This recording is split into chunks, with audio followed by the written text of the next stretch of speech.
Hello and welcome to my new blog where we talk about art,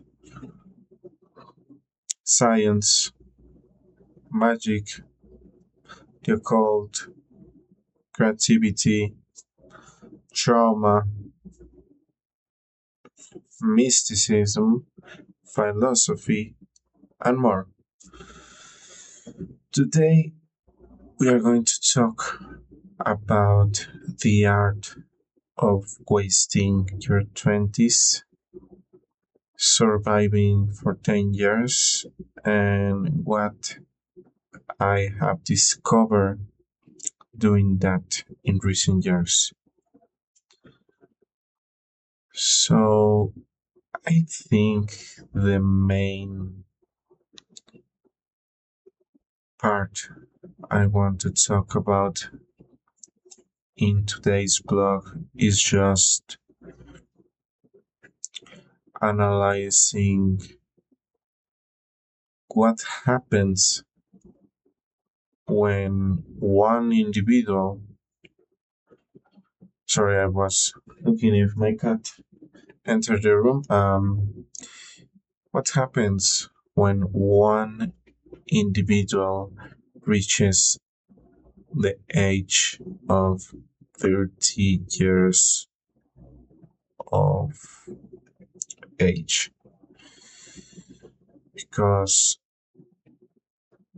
supposedly this is not being young anymore, but of course I always had a really childish and juvenile persona, a really nerdy and geeky persona. So for someone to tell me you are not young anymore is crazy. I'm 28 right now, this day, this second. But that for me, at least, is just the end. It's the end of the road. It's like driving to the highway and suddenly after days of driving you reach an end point where it's just an abyss underneath, right? The highway suddenly stops, and like in Silent Hill, there's just a giant hole where there's no path to the other side to reach the other side, and you're trapped in a dead end. So even if there's one more year before I turn 30, that's just the end of the road.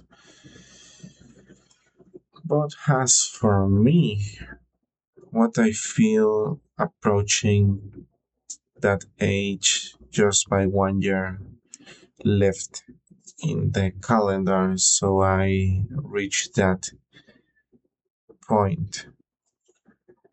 Well, the the thing I I discovered the most by approaching that age is that some people are allowed to be normal humans, to be normal people, to have normal experiences, while others, like me, we are dealt with a card where there is abusive people in our family and we have to learn how to survive and cope before we can trade that for useful skills and knowledge and resources within society to be our own individuals. The problem with me is that I'm a frustrated artist that has not done anything remarkable or that has won any award or that is recognized anywhere. If it wasn't for 10 people, my art will be practically unknown. And my frustration comes that I didn't have a chance to be normal uh, from my 20s to almost my 28 years of age because I was debating and surviving and trying to hide from an abusive narcissist father, uh, from which delusions really from which his delusions really tempered my growth, my development, and I had to resort to dissociation, to seclusion, to isolation, to just not being mentally there in order to survive. Because, as I said, his delusions created an environment where I was the least important subject within that ecosystem, and everything else was on top of me. Like literally, it reached a point that because he didn't taught me anything useful in life or any skill that really allowed me to be independent, and he purposely wanted me to be dependent from him for almost everything from food, shelter, transportation, validation, socialization, anything.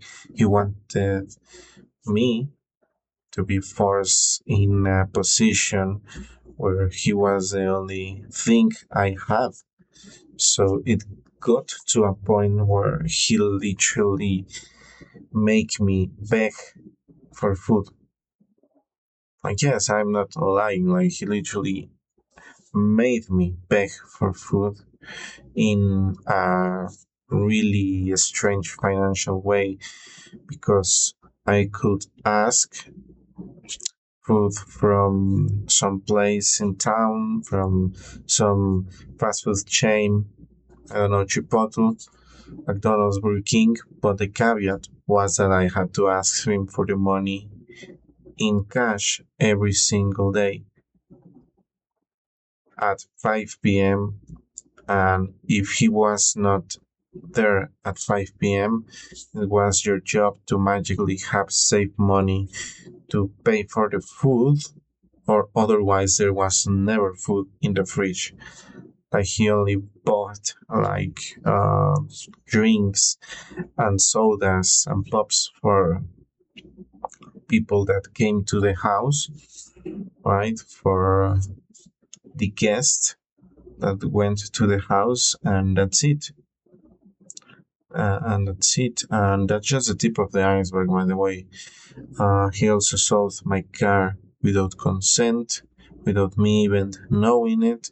He was violent, abusive. He was really a scary person to be around. And as I said, the problem to live with those persons is that they live in another universe and they have so much delusions and literally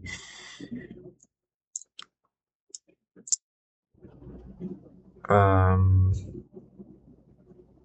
unadapted expectation or unrealistic expectations from things that cannot be fulfilled most of the time, and they also always just think in first person pretense, meaning they only think about themselves in a stereotypically manner, in a stereotypically accurate manner. And yes, like on parentheses, sorry if I sound a little weird or a little slow trying to put my words together, but first and foremost, I'm not used to do this. This is something I use do sometimes, but not always. So I'm not really an expert talking. And second, I'm a Mexican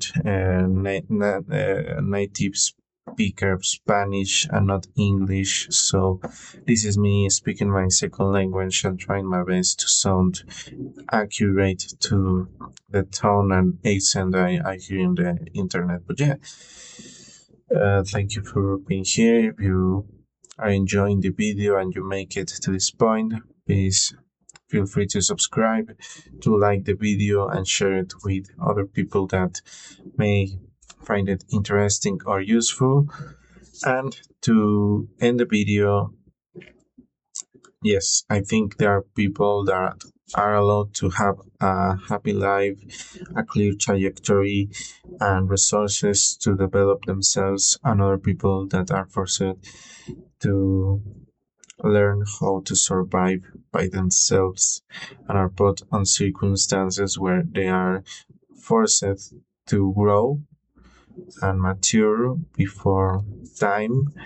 And it really sucks because the people that should take care of you the most and look for you the most is literally a crazy madman that thinks he's going to be the reincarnation of Picasso or Dali, and his art is going to save the world, even if no one knows who he is. And literally, he has never taken his technique or art or process or influence or marketing or relationships seriously, and has literally spent the university fund, the life fund, and all his resources trying to be something that he is not.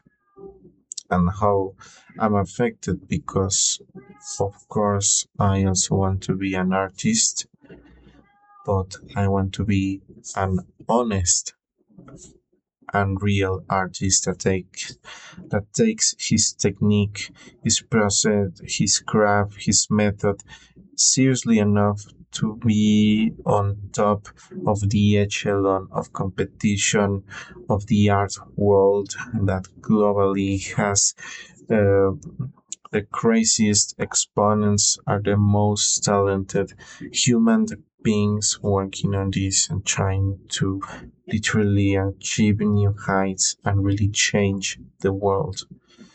But as I said, it has affected me because I spent 10 years just figuring out how to entice and entertain a single person just to make sure I had to eat that day. Learn how to start a business by myself, gather the money by myself, travel to the places by myself, do every single thing from surviving to starting a business to being an entrepreneur to being an artist 24/7, all by myself without any help, without any resource, without anything but the good faith of the people in the streets, of the people in the hood, of the people in my beautiful country, Mexico, that literally supported me with services and infrastructure that I need as an entrepreneur to grow, to develop my skills, to go there, find clients, sell things, and sustain my dream. For example, you see a lot of fabrics right now in my studio because it's a music studio and I don't want to disturb the neighbors because I live in a apartment complex. But yes, like I have a lot of fabrics to insulate the sound and to be able to sync the music and a lot of other stuff, including these blocks, without disturbing the peace of any neighbor. But this is going to be it. Please share the video, subscribe, like, and I'll see you in the next blog. Peace. I didn't have the button. There you go. Peace.